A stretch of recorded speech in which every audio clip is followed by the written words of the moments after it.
Hi, it's Cheryl. Welcome to Caribou Country Lifestyle. It's the end of August and we're going to be doing another garden tour. We have lots of new growth happening on some of our vegetables. My pole sugar snap peas, they're starting to get new snap peas on them, so they're ready to be starting to be picked at. And my green fillet beans, I'm going to be picking those today as well while we're doing the tour. So let's get started. So here I have my the sweet sugar snap peas, and they're taller than my garden shed. So I have to stand up on the side here to pick the peas, but that's okay. At least I have a ledge to be able to stand on.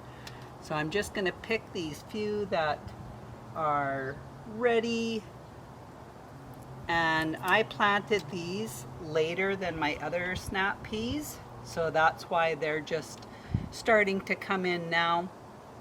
And the reason why these got planted later was because I had already tried to plant some of my snap peas that I had seeds for, but they were pretty old and they didn't take.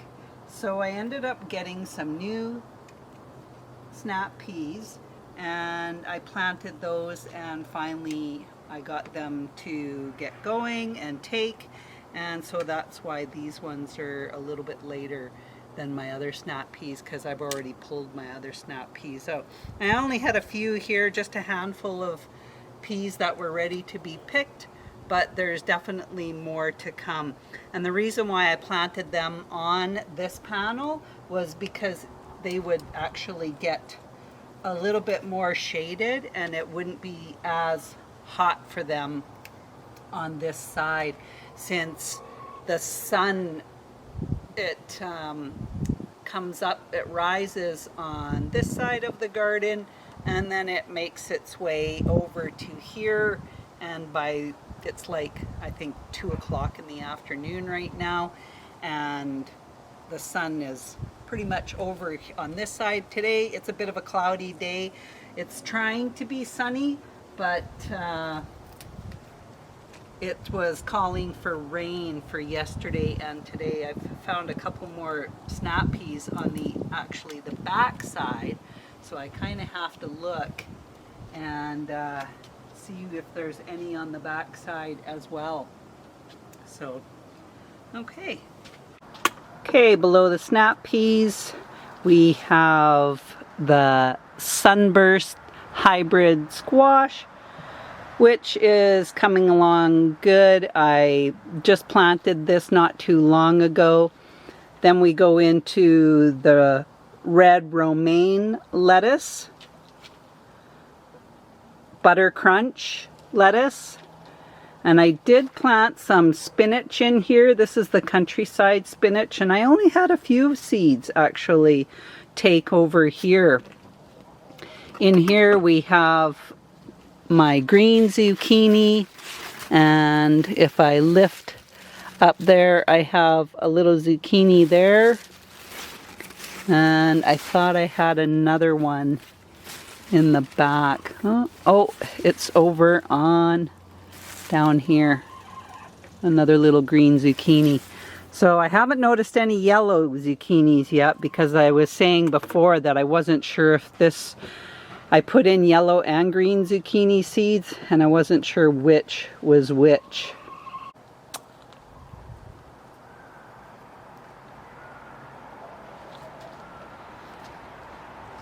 Down here, this is my red onions coming in.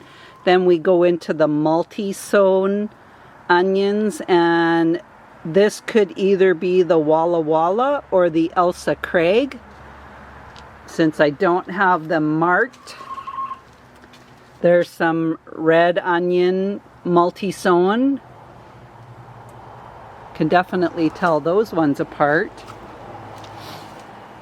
Then my dill is coming along really nicely. My cilantro, this cilantro has started flowering, and I haven't picked anything off of it yet. It's funny, I went and pruned back a lot of the bottom leaves on this mashed potato squash, but when I look at it now, it doesn't even look like I did anything. It just filled right back out again. Over on this bed in the front is my Danver half-long carrots, and in behind them are the baby beets.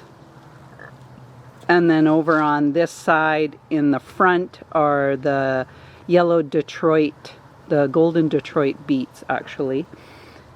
In behind, these are my pickling cucumbers, and I actually, if I come over in behind here,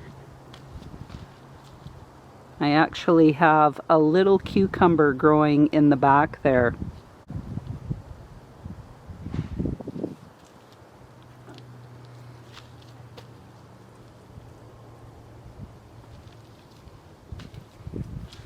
On this side, this is the dwarf curled green kale, and in behind is the Toscano, the dinosaur kale. And I've been picking quite a bit from this. I have started picking from my celery. I picked a few stalks when I was making a lasagna last week.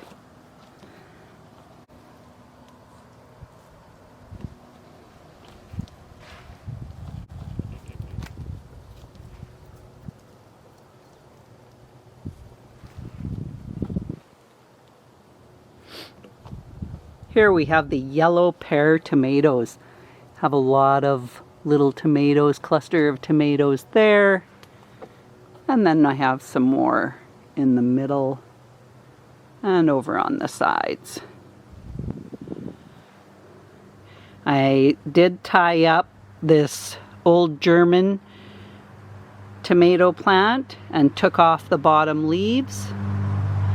My Amish paste is just doing amazing.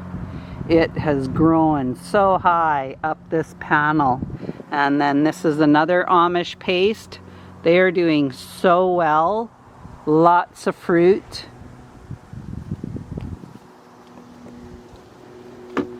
And then here I have the cayenne peppers, and I have quite a few peppers growing in on here as well.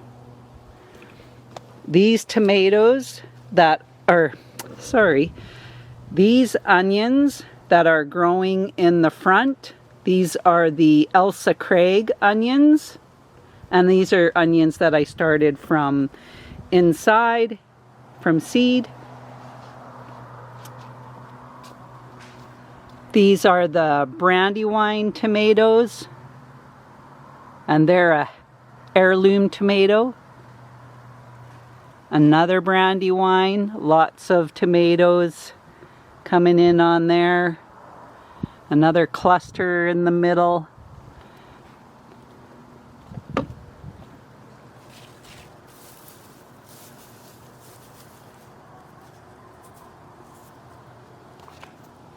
These tomatoes on this side, they are a family of the Brandywine, and they are the Carnival blend. And I've noticed some of the blooms have fallen off. Sometimes when it gets really hot, and it has been, the blooms have just fallen off. And then there's another one. Look at that big cluster of the Carnival blend. And then these, I'm going to push this straw back.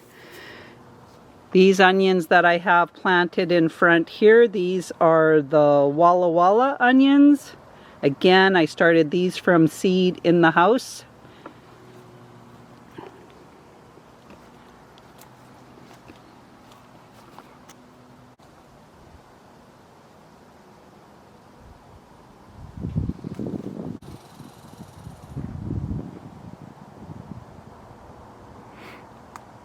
Over on this side, this is my rutabagas. And underneath these rutabaga leaves are the Hikiri salad turnips. but I don't think they're really doing a whole heck of a lot. They sure did well when I planted them the first time, but I planted them again, another row of them, and these ones haven't been growing anywhere near as quickly as those other ones did.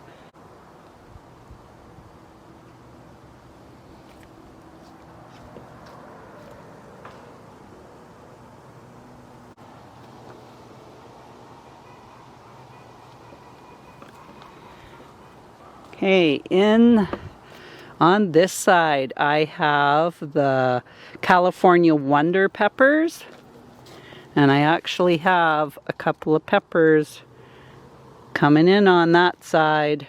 Got some flowers as well. And then these are the French fillet beans, and I'm actually going to be picking those. Got a little pollinator in on that flower there, helping out. And then these peppers on this side, these are the Big Bertha peppers. And I haven't seen any peppers in on this side. I'm going to pick my beans. These beans are the French fillet beans, and these seeds I got from my sister. I was in Saskatchewan last summer, and while I was out there, we both went through each other's seeds and picked out anything that we found that sounded interesting, something that we wanted to try, and we exchanged seeds. So that was really great. It's a great way of not having to buy a whole lot of seeds, and especially if it's something that you haven't tried before. Sometimes it's like you don't want to make a dish because you've never had it before, so if you have it at somebody else's place and you find out that, oh, this is really good, I want the recipe.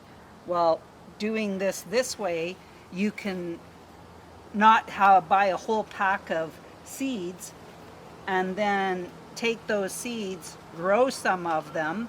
If you decide you like them, then you can buy some more seeds.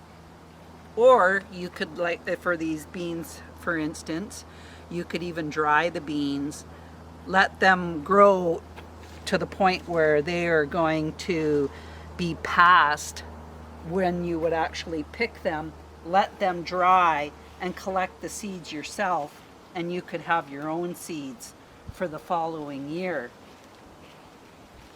So there's not a whole heck of a lot. This is the first picking that I have done on these. This is a smaller variety of green bean, but we're going to eat these tonight with our dinner. I've taken out some coho salmon that Jamie had caught last year. We went to Bella Coola with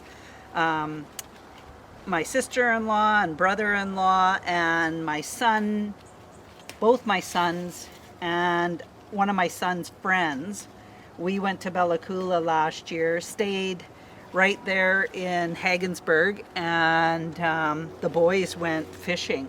My sister-in-law and I mean, we don't do a whole heck of a lot of fishing. We don't mind fishing, but we actually went there just to kind of relax, hang out, and we were in charge of the meals for the weekend, for those. I think we were there from Friday to the Tuesday, so it was really great. Rained quite a bit, but that's norm for Bella Coola also. But some of the days were so nice and warm, and my sister-in-law and I, we checked out a few of the cool little shops there in Bella Coola. There was some pretty neat stores in there. We checked out some artisan stores as well, little shops. There was an organic little shop there. She picked up some soaps and stuff like that. Really cool places to check out. So that's all I got. I got like a little handful of beans. Like I say, it's the first picking, and we'll just have those tonight for dinner with our coho salmon. This was the sunflower that I said had the fasciated blooms on it. There's a bloom in the middle, but there's also another bloom down here. There's 2 or 3 blooms that are growing in together. This is a multi-head sunflower. There's quite a few buds on this one, but it's very cool. I'll have to find one that just has a single head sunflower so you can see the difference. Here we have the black crim tomatoes. I got one tomato there that's kind of an ugly looking tomato, but you can always cut out the ugly parts and use it for salsa or canned tomatoes as well. Another black crim. Over here we have the Aunt Ruby's German green. Lots of tomatoes on here. And then this one also, if I come down, a lot on the bottom. And then these onions that I've planted in the front, they're the ruby red onion. Again, these are seeds that I started from inside and brought them out.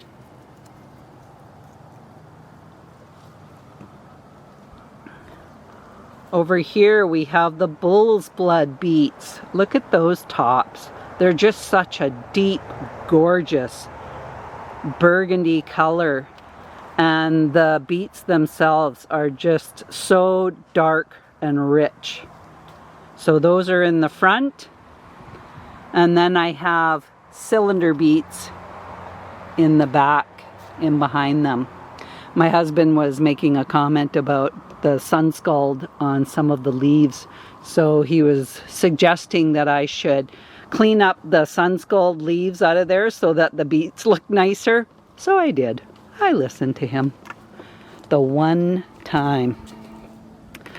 I collected the onion seeds from my green onion that I had. It was a annual hardy bunching onion.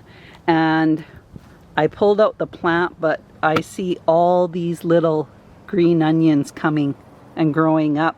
There were a lot of seeds that I had collected off of it, and I bet you a lot of them fell onto the ground and now they're starting to grow. I removed the plant and I just put it in the compost. These here are my scarlet Nantes carrots.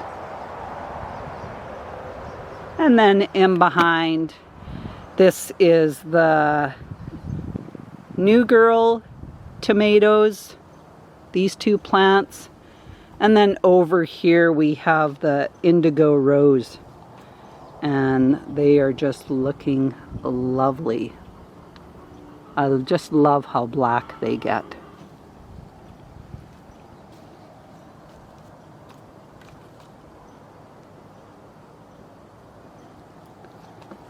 Down here we have the jalapeno peppers, and it is just loaded with peppers. Here we have the Victoria eggplant, and I have an eggplant growing in down there, another one in behind, and then if I look, I have 2 more going in down here too. And then over here I have 1, but I didn't think these Black Beauty eggplants were doing anything. And when I was in here picking out weeds, look what I found. Isn't that beautiful? I got a little Black Beauty eggplant growing there. Nothing on this one though. Here we have the shishito peppers, and it is just loaded with peppers as well. They're getting pretty big. I'm gonna have to start picking some of those.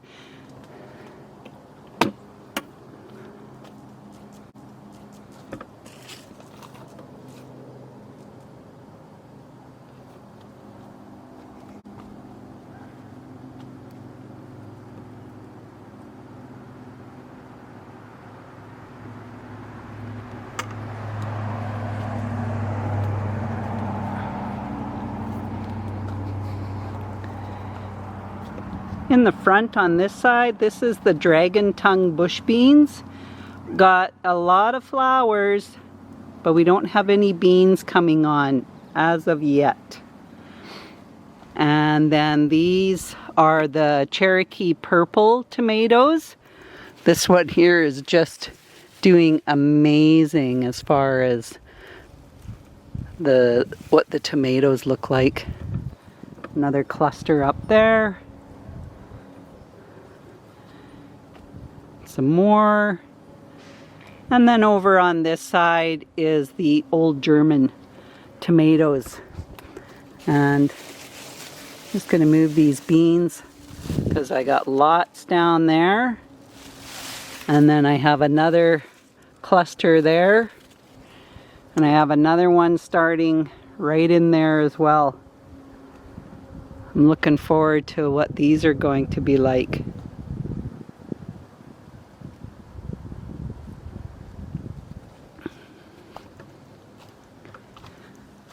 Over on this bed, this is my gourmet mix salad lettuce. And then here I have the Market More cucumbers, and I'm going to be picking some of those also.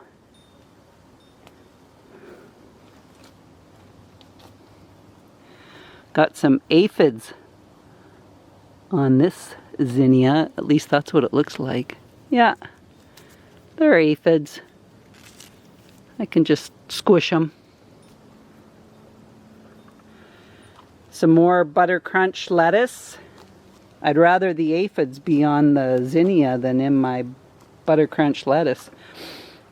And then we have on the left is the early wonder beets, and on the right are the, I think it's the ruby queen beets on the right, and I have thinned these out.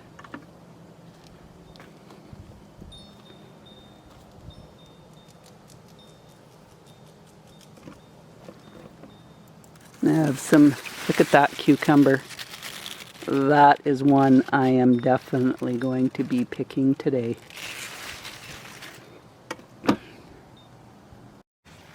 Yeah, so I want to get some of these cucumbers picked because the more you pick them, like this is a beautiful cucumber. And this is the Market More cucumbers. I'm just wondering if I have any more that might be ready. I could pick this one. And I'm just going to cut it with my snips. I don't want to, you can release it just by, when you grab the cucumber from the top, you can just use your thumb and snap off that vine. I just find it's easy to do it this way too. I have a few more in there, but I'm going to let them get a little bit bigger. And I only need 2 cucumbers for my dinner for tonight, because with these cucumbers I'm going to make up a cucumber salad.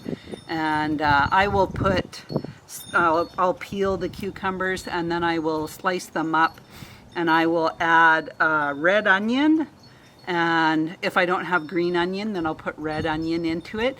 And I will also put in, sometimes if I have some cherry tomatoes, I will put cherry tomatoes in. And then my dressing is just mayo, a little bit of sugar, some salt and pepper, a little squirt of some mustard, and then I will add a little bit of milk to it just to kind of thin it out a little bit.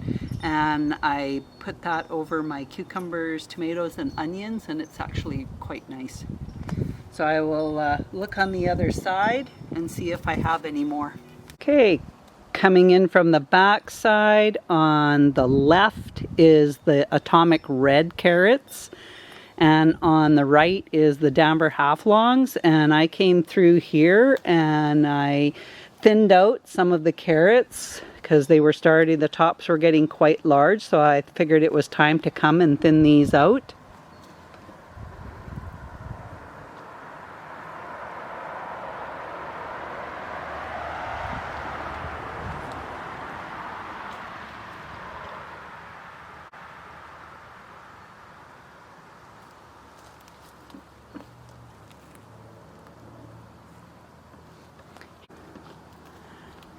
this is the Oxheart tomato,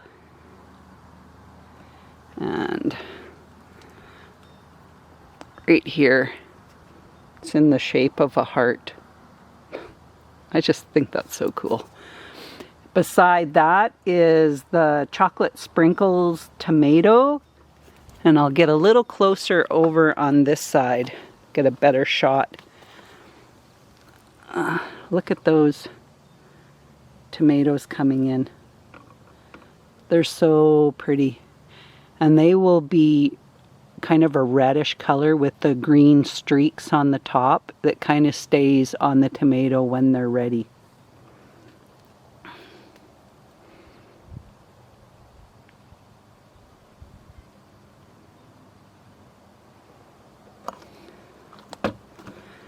Got a romaine lettuce over here. That's gonna have to be picked.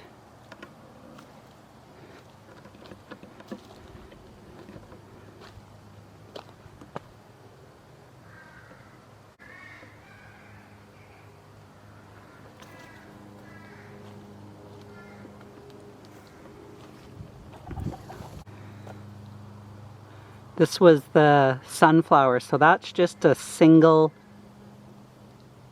flower, not the fasciated blossom where it's 2 or 3 blooms fused together.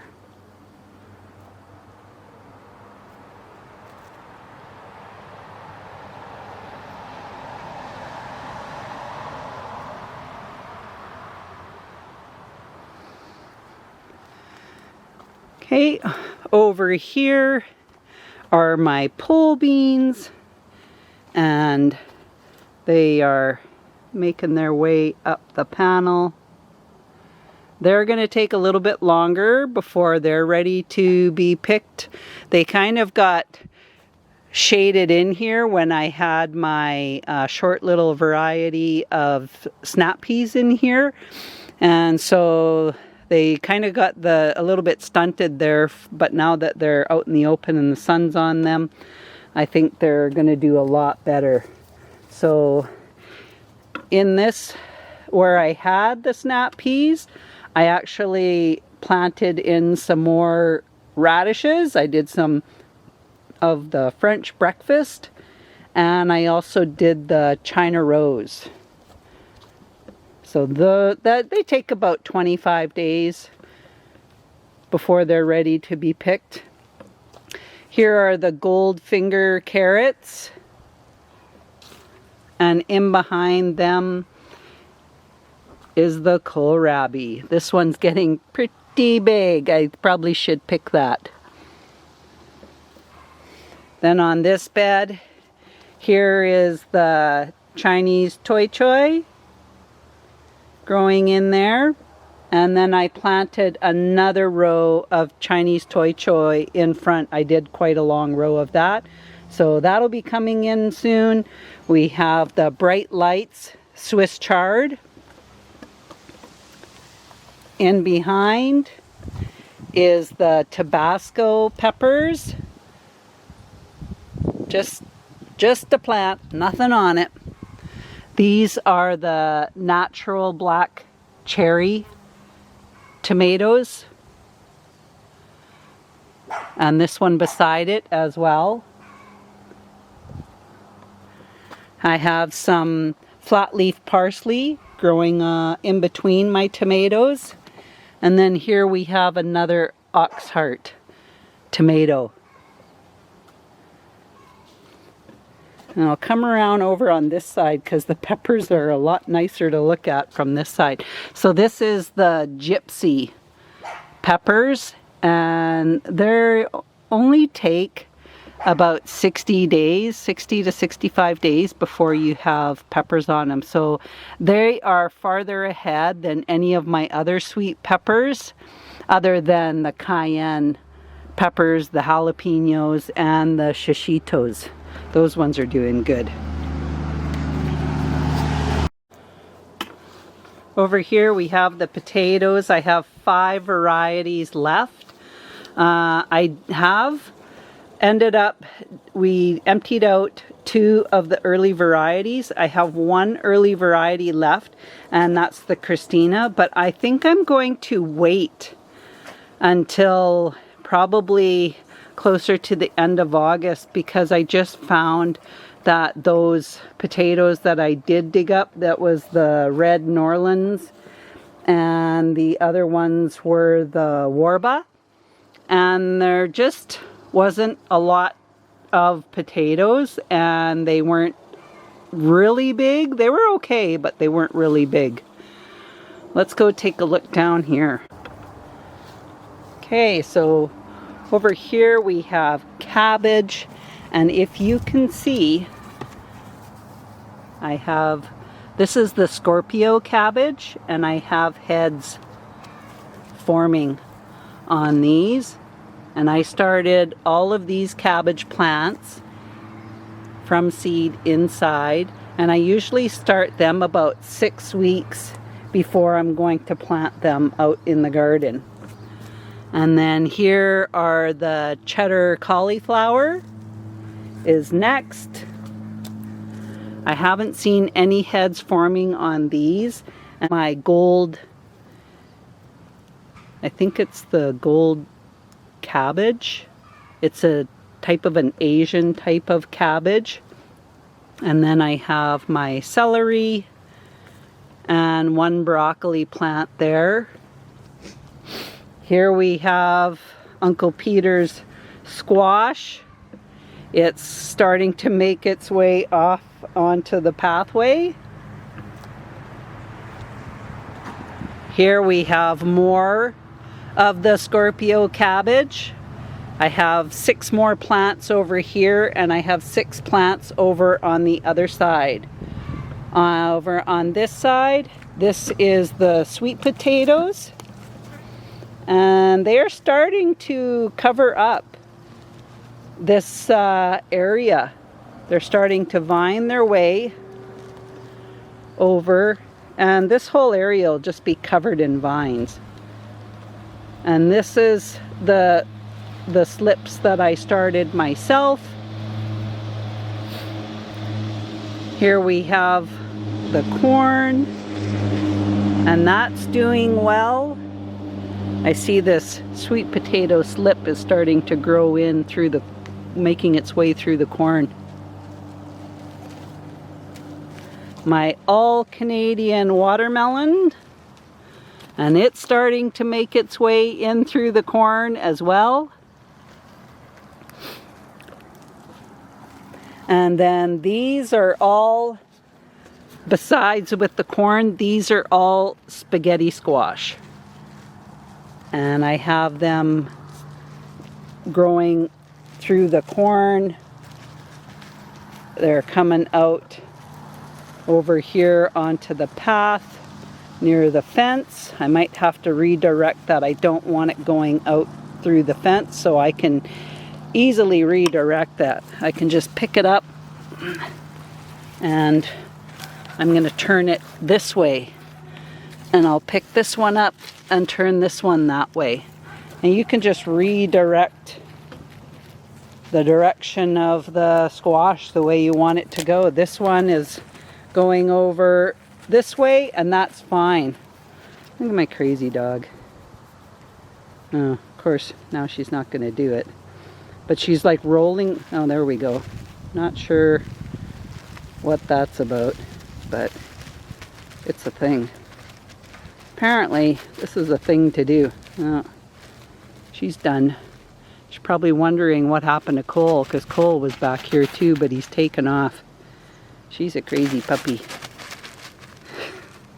That's my puppy.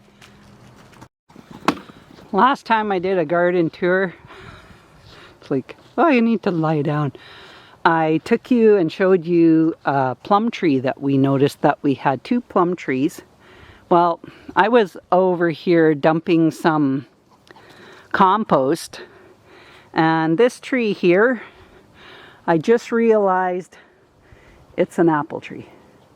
And the only reason I realized that is because it has 1 apple on it. But now that we know that, we can focus our attention on pruning this and taking care of it. This is supposed to be a fruit tree of some sort, and it flowers, but we haven't gotten any fruit on it yet. Down here, I have my gooseberry bush, and I have you can see the little red gooseberries.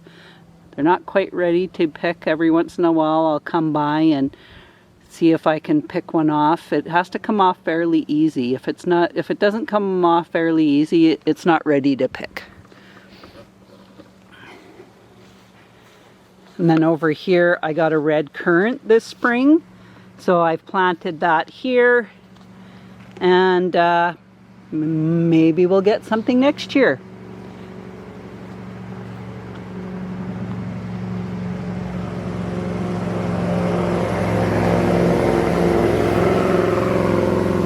Over here I have this massive crabapple tree, and some of the crab apples are starting to change color. We have quite a few that are green, but they are starting to change color. I've got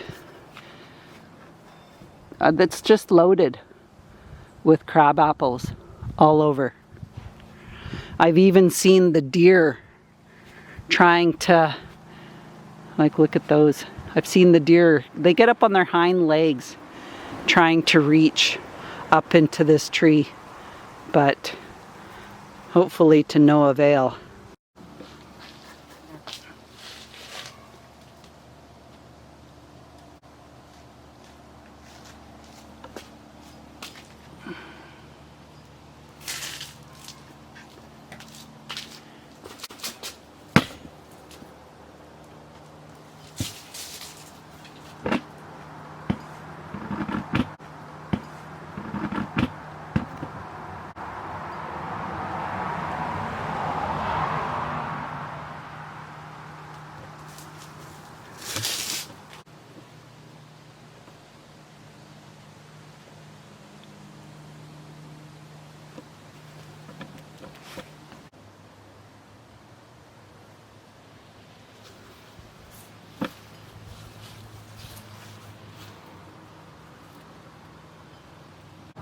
We're over on the berry side. Here are my blueberries.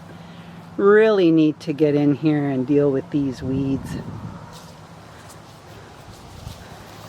My little elderberry. And then my big elderberry. My raspberries are still producing raspberries, but they're kind of slowing down a little bit.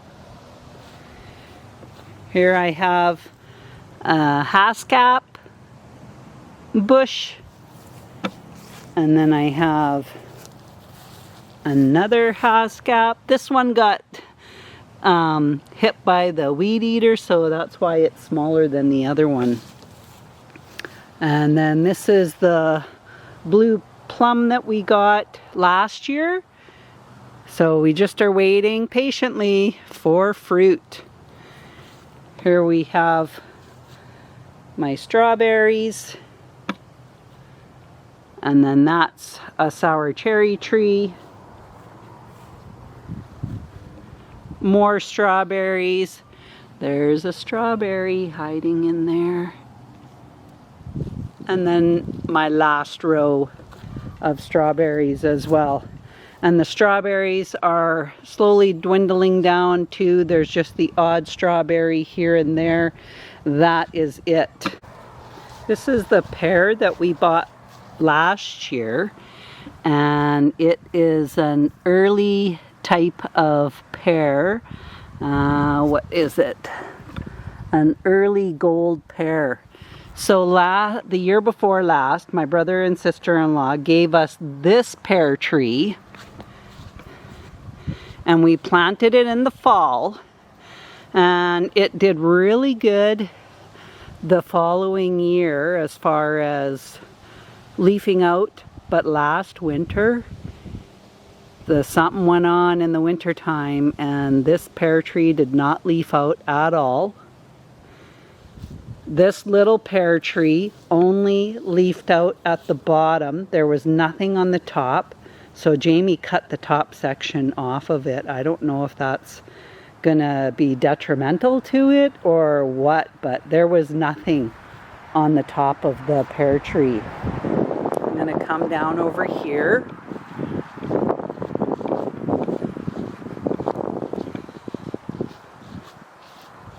This is where we've started growing most of our fruit trees on this side. This is a Honeycrisp apple. And I notice I have one little Honeycrisp apple on there, so that's pretty good because I was starting to wonder if this was going to leaf out. I do have some yellow leaves, so I think I'm gonna give this one a dose of fertilizer on it. This little apple tree is an apple. It's from an ambrosia apple that you buy in the store. So my brother-in-law planted these apple seeds to see what would happen, and he grew 4 or 5 ambrosia apple trees, and he gave us this one. And I've had it in this spot. This is my 2nd year, I'm pretty sure. And then I have an apple tree over here. I don't know what variety it is, as it was on the property when we moved here. And I counted it, and I think there's about 30 apples on this apple tree too. So that's pretty awesome. I gave this hanging basket a dose of fertilizer, so hopefully it starts coming around and getting its second wind. So here are my cherry tomatoes. I have my Torenzo on the left and the yellow tumbler on the right. This is the cherry red Roma. I think I need to give it some fertilizer too. This is the Torenzo on the left and the yellow tumbler on the right. I have a Manitoba. That's a bush variety. This is the Celebrity. Then the Lemon Boy. Got a few tomatoes on there. Another Celebrity. Then this is the Sweetie Cherry. I've started picking tomatoes off of these.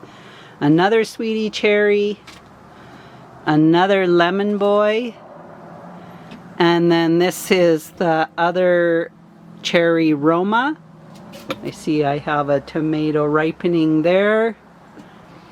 San Marzano. Started getting a couple of tomatoes on there. This San Marzano has 3 there and another one up at the top. But this Manitoba doesn't have anything, just a couple of flowers. So weird.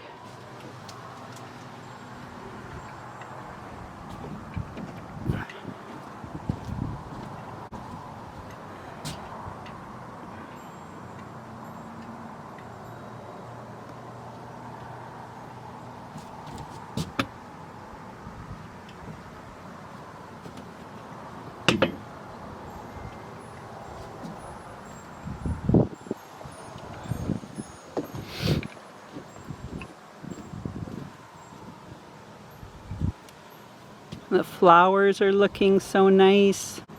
I have my salmon geranium, double petunias, crimson eye dianthus,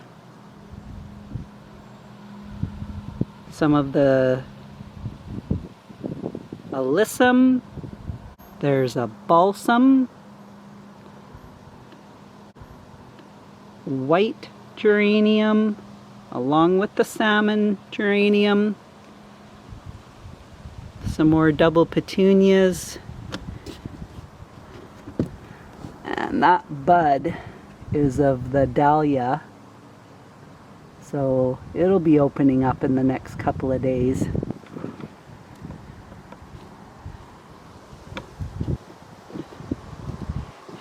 Here we have red geraniums, some tulsi, the holy basil, and some snapdragons that haven't opened up as of yet. So that's it for my tour for today. Just wanted to take you along and show you how things are coming along. I forgot my basket outside. I just realized, so I'm gonna have to go back out there and get my basket that's still out in the garden. I also wanted to show you something that I have done. I've been making different types of tea with the different types of basils that I'm growing out in my garden.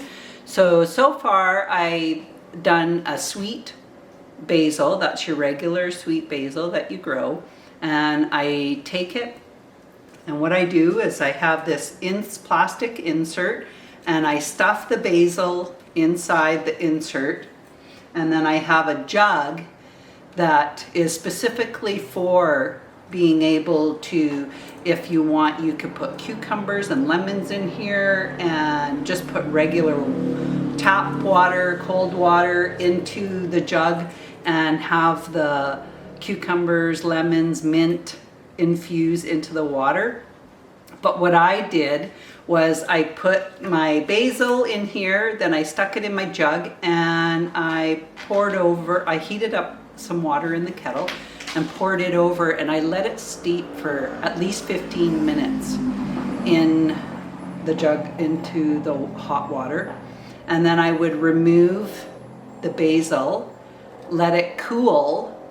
I add the juice of 1 lemon into the jug with the basil tea, and then just when it's still somewhat warm, I will add probably 1/4 to 1/3 cup of raw honey, and I stir that around and I put that in there. So I've done a sweet basil tea. It was really good.